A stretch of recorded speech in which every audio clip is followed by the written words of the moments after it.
Dr. Watson, would you kindly close the door behind you so that we can limit the price of your carelessness to merely hours of work rather than days? My apologies, Mr. Holmes. I found myself rather taken aback. I saw tidier houses in war-torn Afghanistan. Are those my surgical needles? I ran out of tacks and the matter required immediate attention. Was that my supper? Plainly not, for I was the one who ate it. I set it aside for this evening. And for that I am grateful. Is that my bed? Watson, since you've proven yourself a master of observation, might I ask you to apply your skills to a more pertinent question? Namely, the whereabouts of today's newspapers.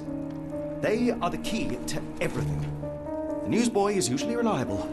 Medically speaking, I often find that the key to everything is good sleep. In a bed. Your papers are here, on the table. Let us see what the postman brought today.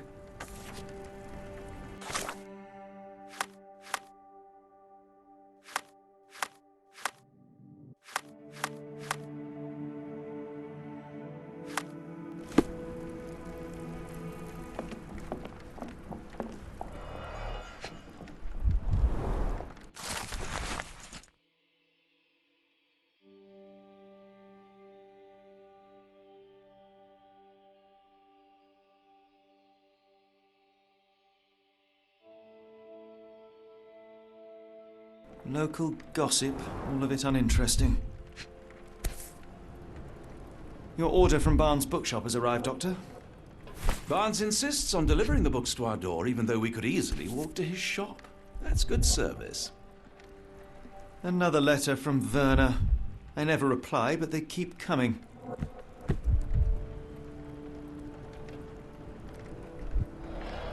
I don't see the Strand.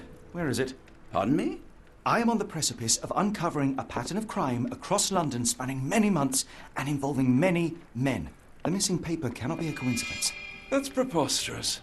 My dear fellow, life is infinitely stranger than anything which the mind of man can invent. Well, life used your newspaper to wipe its posterior, so after that unpleasant discovery this morning, I disposed of it.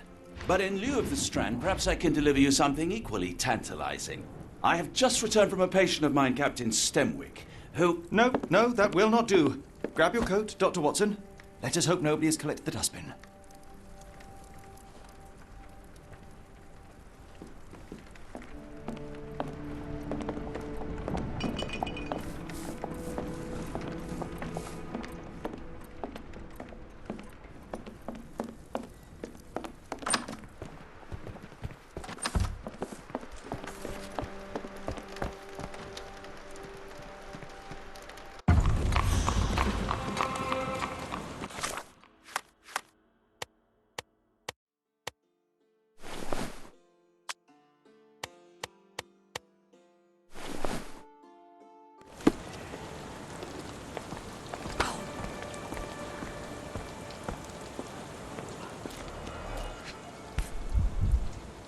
A cactus spine.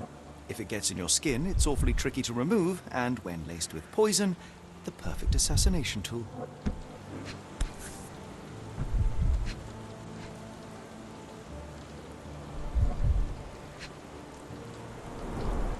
You were mistaken, Dr. Watson. The paper was indeed dirtied, but not how you implied. It's potting soil. See, Watson? The conspiracy is real. Someone tried to poison me. Poison? You? That's madness. Get the Strand! Get your copy of the Strand here! Sorry, Mr. Holmes. I just sold my last paper. Blast. Then why are you still here? Boss pays by the hour. No sense in returning early. You're a bright child. I presume you see everything that goes on around here? Nothing gets past me, mister. Then tell me, did you notice anyone suspicious at my door this morning? Like the man with your newspaper? Precisely. What do you know? I know the value of a shilling. Dr. Watson.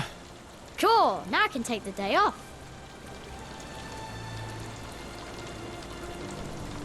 Can you describe the man you saw? He was carrying a lot of books. Up to his chin they were. Never heard of a well-read assassin. Looks can deceive. Hence the appeal of disguises. Which way did he go? Not sure. I was distracted by customers. Sorry. Do Did you see what he was up to? Nah, not really. I saw him approaching your house, but I had a customer. Then there was a loud bang. I ducked down.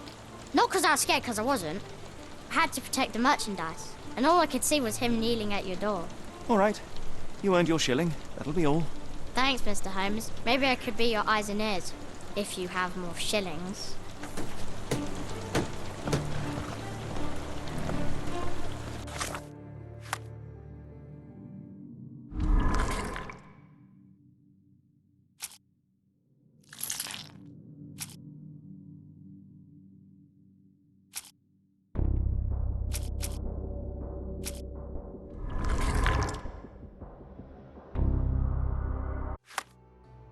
Get the Strand! Get your copy of the Strand here!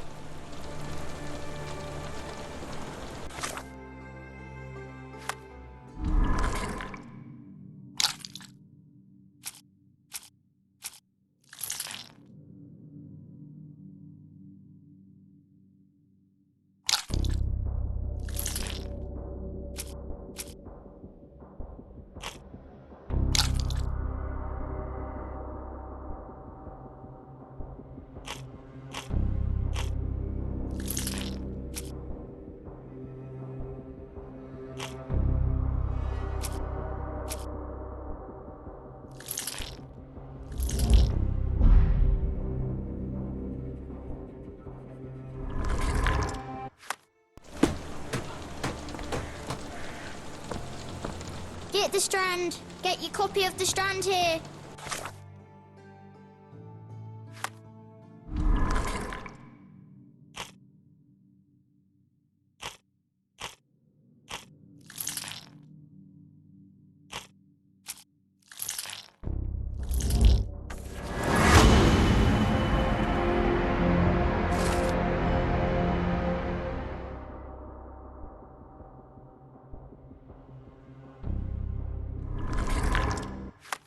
Come now, Mr. Holmes. Murder? Yes, Barnes has his quirks, but he also has his scruples. Not every pawn knows it's part of the Get the game. Strand! Get your copy of the Strand here!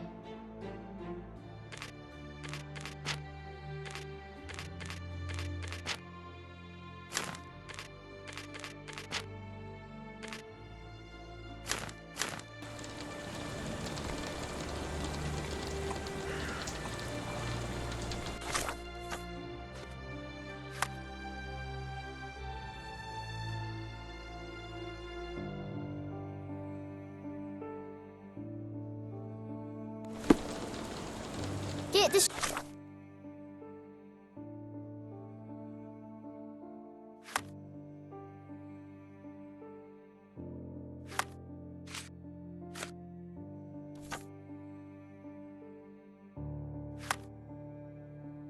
Strand! Get your copy of the Strand here!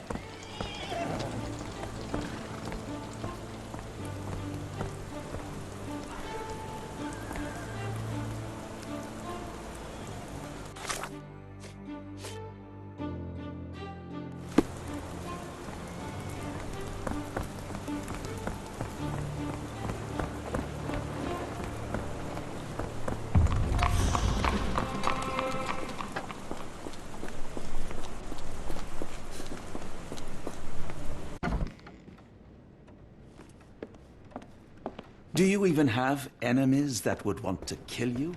Okay, perhaps from Cordona.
Mr. Barnes, a word.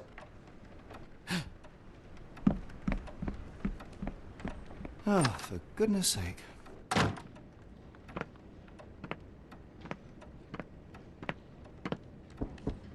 Who goes there? Sherlock Holmes. Now will you please... Mr. Holmes.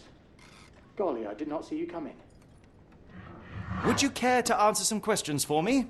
Well, I wish I could, but I am deep in the weeds with work. How about we reschedule in a month or two? Come now, Mr. Barnes. It will only take a moment. No, really deep in the weeds with important things. Well, help yourself to any book. Just take it and pay later. I trust you, Mr. Holmes. Barnes doesn't seem like himself. Why is he acting this way? You're asking the right questions, Doctor. Let's find a way to coax him out.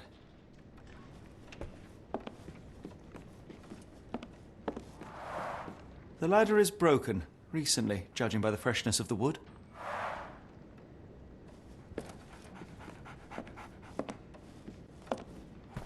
So, Barnes has a dog now. Who's a good boy?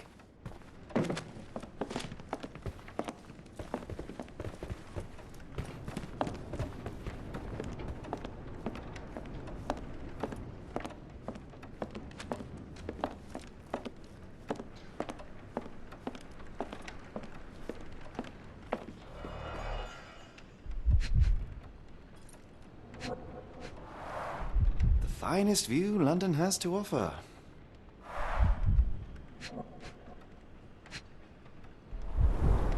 An improvised stand, but it does make the flowers more visible. In the language of Mycroft's secret agents, it's a sign. Dried flowers are replaced when the job is done. I wonder who the recipient is.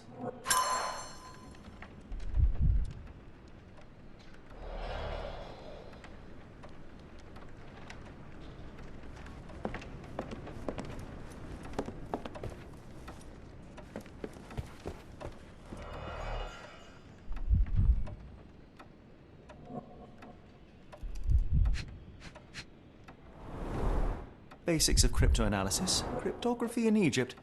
It appears Barnes has an interesting hobby.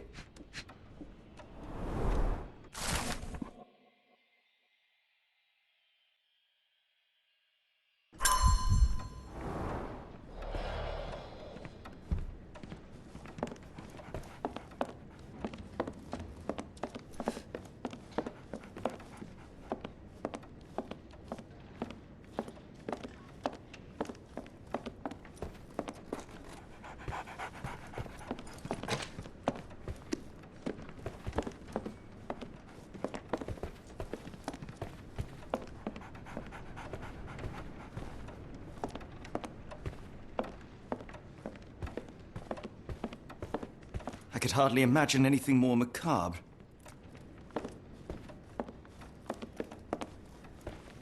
So, Barnes has a dog now. Who's a good boy? Apologies, but I can't hear you. Please come back later.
The weather is dreary, isn't it?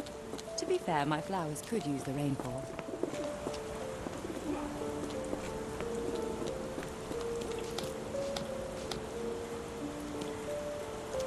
I should have worn something warmer.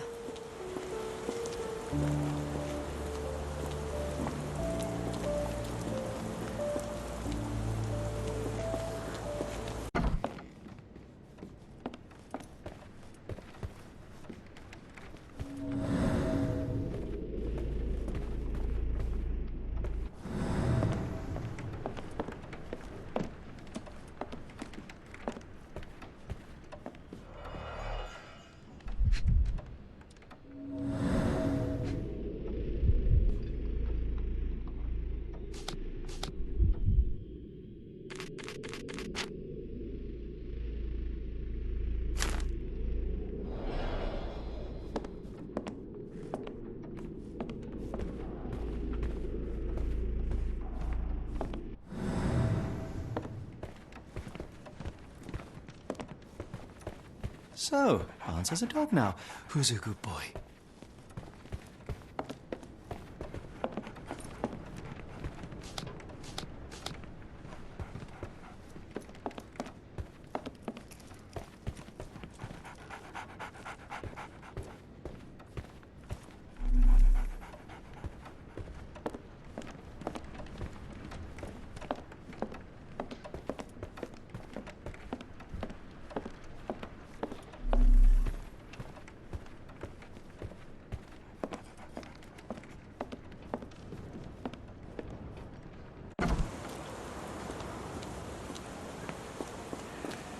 People don't tend to come out for flowers when it rains.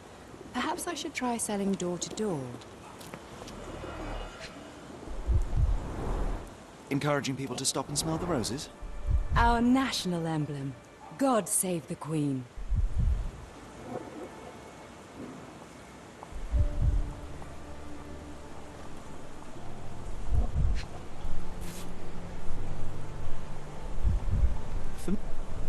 Familiar spine? Is this what I found in my dustbin? The pot is damaged. The blow was severe, but softened by something.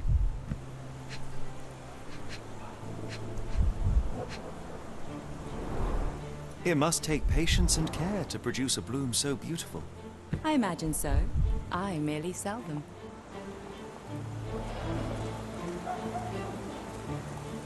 Anything tickle your fancy, Mr. Holmes?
Mrs. Fleming, you look particularly lovely today.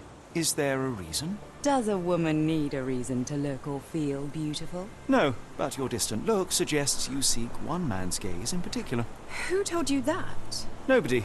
Merely a keen eye and some simple deduction. Well, I'll kindly ask you to keep your keen eye to yourself, Mr. Holmes.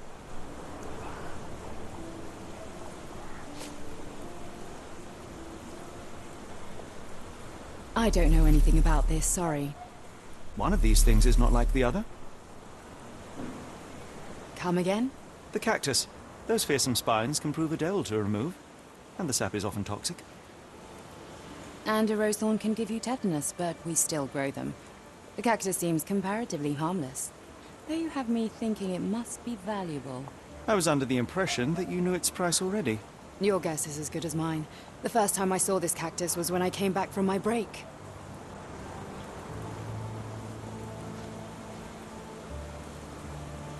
I don't know anything about this, sorry. What do you make of the flowers in Barnes' shop window? Well, they could use a bit of water. Do they mean anything to you? Mean anything how? I'm not sure I follow, Mr. Holmes. Why do you think they're there? Are you suggesting the flowers are for me? It seems likely, does it not? Oh, I hope you're right.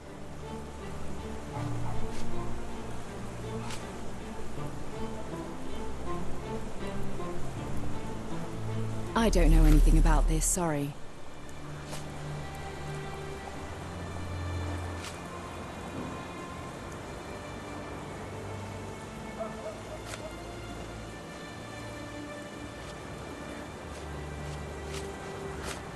I don't know anything about this, sorry. I don't know anything about this, sorry. I don't know anything about this, sorry. Are you familiar with Mr. Barnes? Yes, no, not really. Well, in a way. What on earth does that mean? I know who he is, of course, but we haven't shared much more than a look. A look? Yes. Each morning I go for a walk in the park with my dog, and most days I spot Mr. Barnes there with his new puppy. So we see each other. Actually, we once met briefly while our dogs played. He was quiet and seemed unsteady as he approached. But since then, we've never spoken. I often see him staring through the shop window. Sometimes I wonder what he thinks about that would etch such longing onto his face.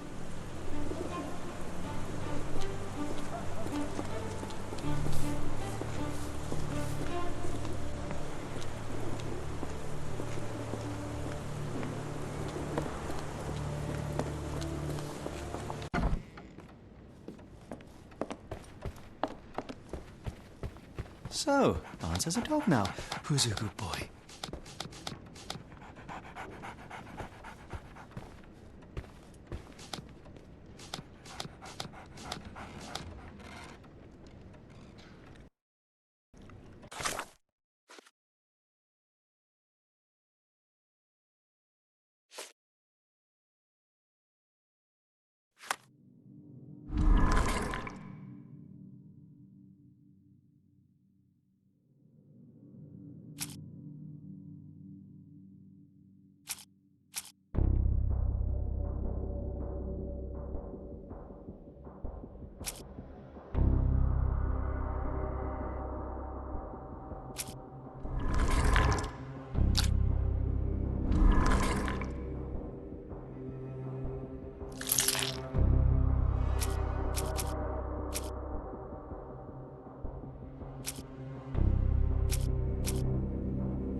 I think perhaps I have been chasing shadows. Do not despair, Mr. Holmes. Even the best of us make mistakes. We better tell Mr. Barnes what we've learned. Mr. Barnes, I know what you did, and I know why you did it. I'm sorry, Mr. Holmes. I can't hear you very well from behind the door. You ordered a cactus from the plant catalogue and then left it for Mrs. Fleming as a gift. You place flowers in the window to get her attention and wear high heels to appear taller and more desirable. You are her secret admirer. I couldn't read this morning's edition of The Strand because it was covered in soil and spines. I know you dropped a cactus on it and then fled. Barnes, it's Dr. Watson. Rest assured we are not interested in disclosing your personal affairs to anyone, including Mrs. Fleming. Please come out. All right, then.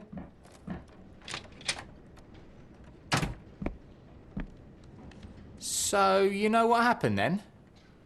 I was on my way back from the post office, having picked up the cactus and some books. It was quite an awkward package, heavy too, and when I got to your door, I dropped the cactus in your paper. Forgive me. I needed that paper to prove a theory and prevent a crime. Your actions were rather disruptive. Your clumsiness carrying the post is matched only by the clumsiness of your romantic gesture. Oh, it's true. I am useless with this sort of thing. I'm not even sure if Mrs. Fleming noticed. I have neither the experience nor the interest in navigating the finer sex and their peculiarities. Do what you will. Oh, right. Yes, of course. So, at last, we return to the matter of the paper. I'm investigating a string of burglaries. Did you perhaps read of any before the edition was spoiled? I don't recall, but you're welcome to read our copy for yourself. You had an issue of The Strand here all along? Well, naturally. I am a bookseller. I have a subscription to every magazine and newspaper in London. So you ought to be familiar with the concept of burying the lead. Oh no, my apologies, Mr. Holmes. I'll make it up to you however I can. I am an expert on obscure languages and translation and. Yes, okay. Just give me the paper.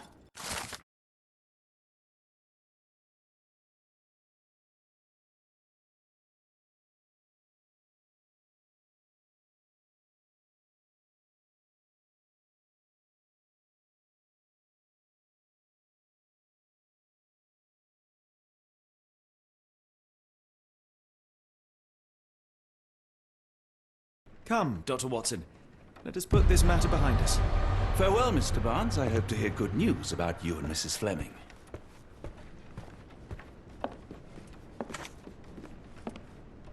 Well, that was an utter waste of time. An assassination did seem rather unlikely. There was supposed to be another burglary. I was certain of it. Something you wish to say, Doctor? No? Well, only that you have a remarkable faculty for deduction and pattern recognition, and that perhaps, if ill-applied... I see things that are not there. Yes. It is London. There will always be burglaries. Doesn't have to mean anything. So it seems. Forgive me. Without something to occupy my mind, I turn into an entirely different animal. Which brings us back to my news from earlier. I think I have a case for you, a real one. Truly? Indeed. Though perhaps not as thrilling as your stories from Cordona. A patient of mine, Captain Stenwick, told me that his servant disappeared. I said I knew just the man to help. What do you say? Oh, Watson. Yes, I know it's not the most tantalizing mystery, nor the story to launch my writing career. But... it's brilliant. Let's go. Oh, good. Well, his house is nearby. Come.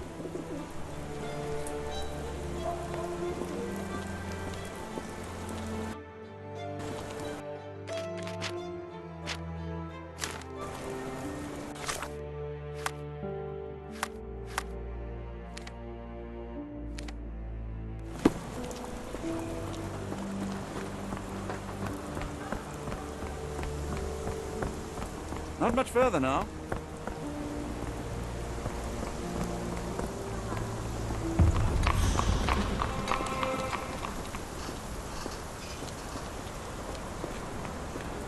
Is this lousy attitude of yours because of my altercation with Inspector Lockhart?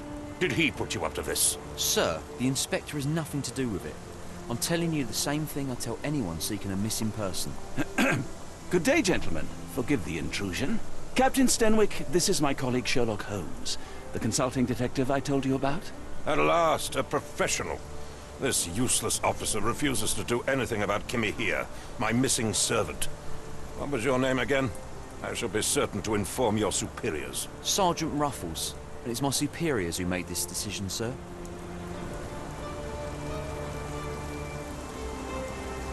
Have there been other disappearances lately? Of course, here and there. But when life is tough and opportunity comes knocking, you can't blame those who answer. Why has the police department decided not to help? We investigate murders, thefts, fraud, arson, real crimes. A servant walking away from his master is not our highest priority. That said, if we find Kimahia breaking the law, we'll be sure to notify Captain Stenwick. Now, I must be off. Best of luck in your search. You heard that, didn't you? The way that man spoke to me.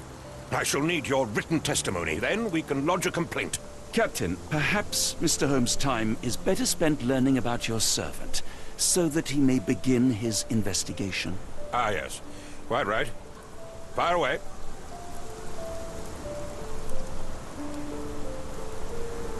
Tell me about Kimahia. He's foreign. A Maori. All the way from New Zealand. Biggest man you've ever seen, and as strong as two. Dark hair and fearsome tattoos. He doesn't speak a whit of English. Never bothered to learn. But I made do with pointing. I invested a lot of money in him, so he must be found. When did you last see your servant? Kimmy here normally brings me the morning papers, but yesterday I had to get them myself. He must have escaped the night before yesterday. May I see your servant's bedroom? His shack is in the garden. You can't miss it. Did you search the room? Of course, but only to check he wasn't lying dead inside. Everything seemed normal at a glance. I take it this is the first time Kimahia has vanished? Undoubtedly. The man seemed terrified of the city. I think it was all the noise. He never left this estate. Should he cause any damage, I will bear the responsibility, for it was I who rescued him from savagery and brought him here to England in the first place. Is there any reason Kimahia may have left? I should think not. He had all he could have wanted. Gainful employment, new clothes, and all the cabbage he could eat. Did Kimahia make off with anything of value? Heavens, no. I would have mentioned it to Sergeant Ruffles. Still, he must have fled with some money on his person. No. I kept his wages in my safe. For security. All right, Captain. I think I have enough to get started. We shall first take a look around the mansion. Go ahead. I'll be here, mentally drafting my complaint. Why are you still here?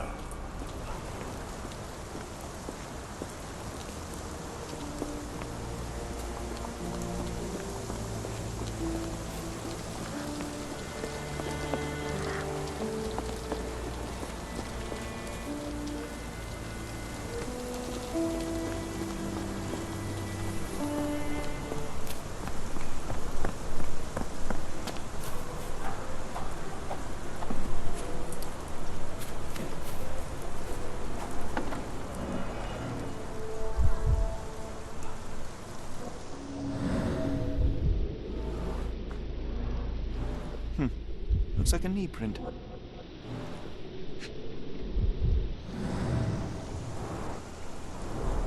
A shoe print, roughly size 11, with a worn-out sole. These are a workman's boots. Chewing tobacco. Someone knelt here. The amount of chewing tobacco suggests they were waiting a while. Amazing, Mr. Holmes. To read the ground like an open book.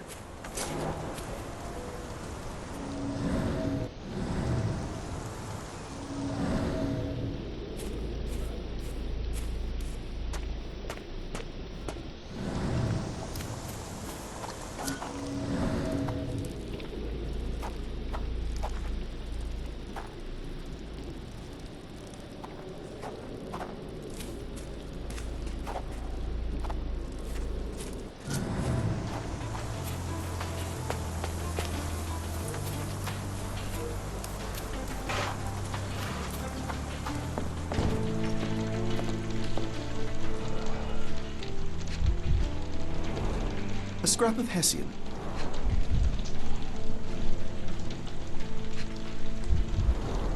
These were sturdy boxes. It would have required a serious blow to break them.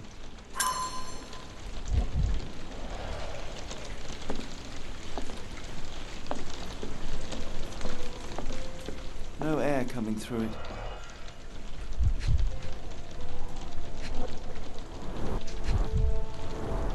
The ashes are long since cold. Mutton chops, the remains of a meal.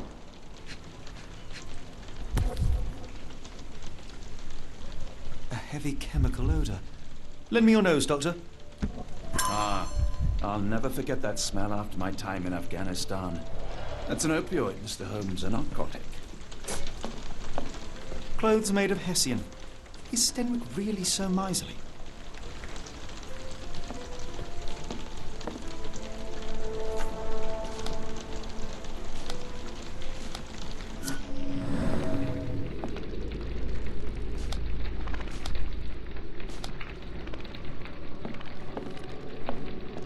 No air coming through it.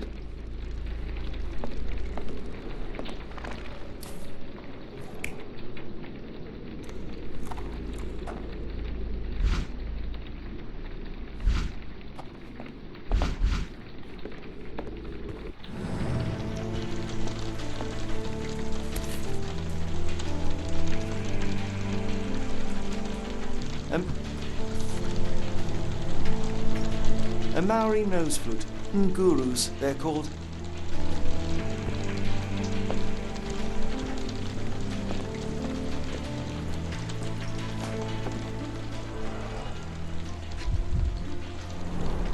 Impressive. The sack of grain retained the shape of an impact. Someone hit their head here.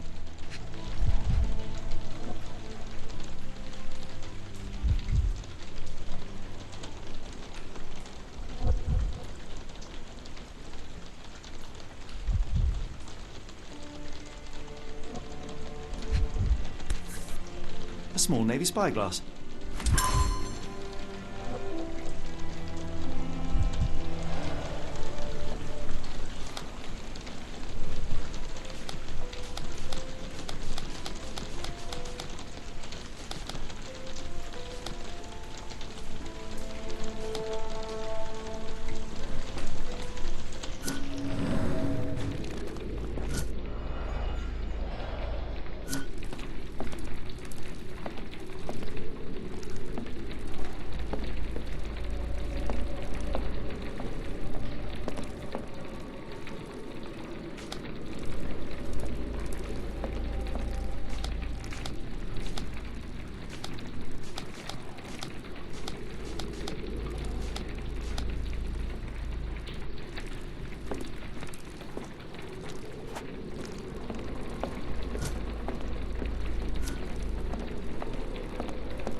This lock is quite unusual. It appears that the key should be bent to the right.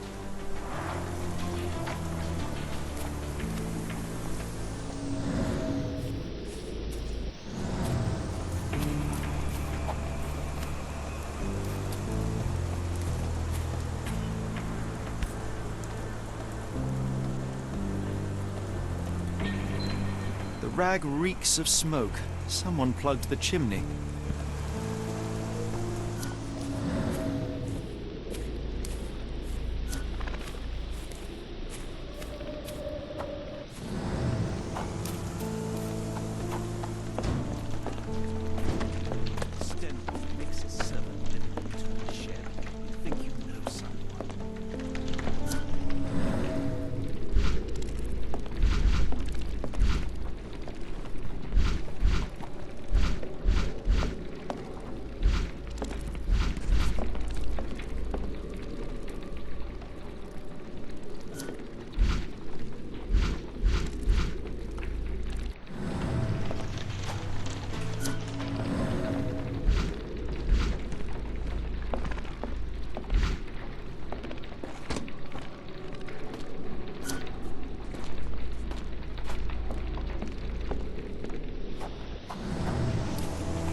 could have left these tracks? They seem fresh.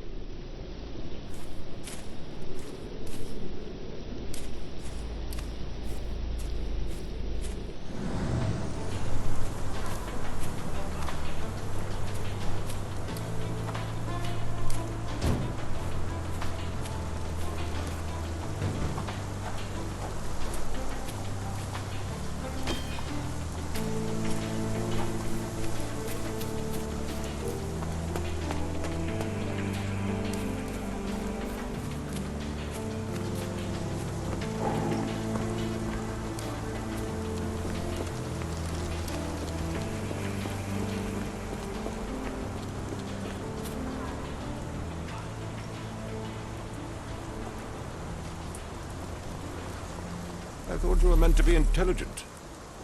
Where on earth are you going with this? I thought you were meant to be intelligent. Are you joking? Why would I know this? I came across a pile of Hessian clothes in the shack. Are they Kimahere's? Yes. I had to give him something to clothe himself. He seemed unfazed by his bare skin, but I found it distracting.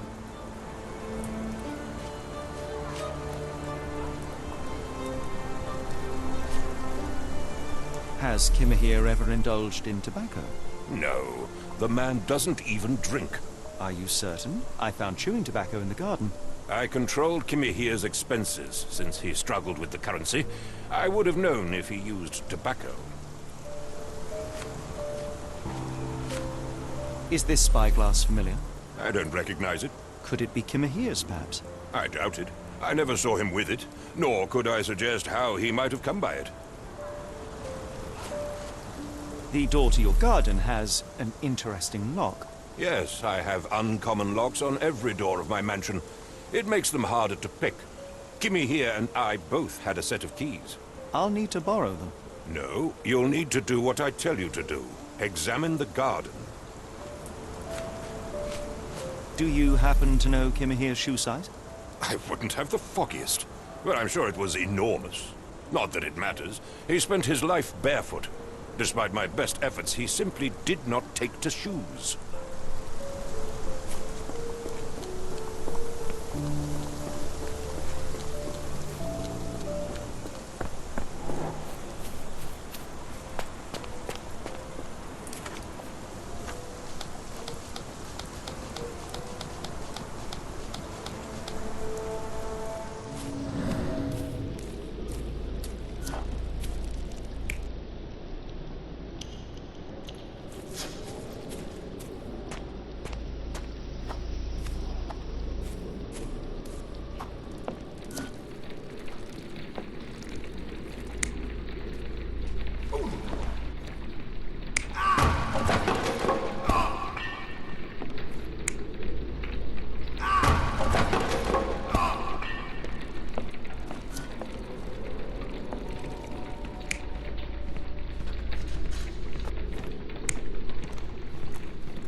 This lock is quite unusual. It appears that the key should be bent to the right.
Is this familiar to you? As much as I'd like to help you, I know nothing about this.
This lock is quite unusual.